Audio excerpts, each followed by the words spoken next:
Nasib guru SD di Tegal, tewas dirampok saat cari rezeki tambahan sebagai sopir taksi online.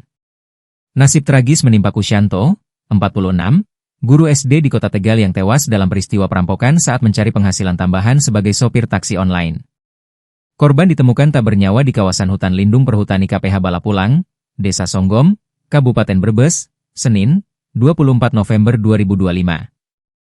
Kusyanto, warga Kelurahan Keturen, Kecamatan Tegal Selatan, sehari-hari mengajar sebagai wali kelas 2 di SDN Kalinyamat Wetan 03.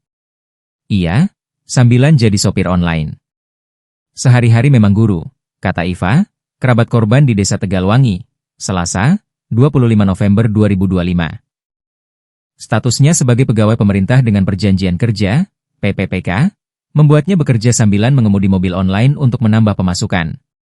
Pada Minggu, 23 November 2025, Kusyanto pamit bekerja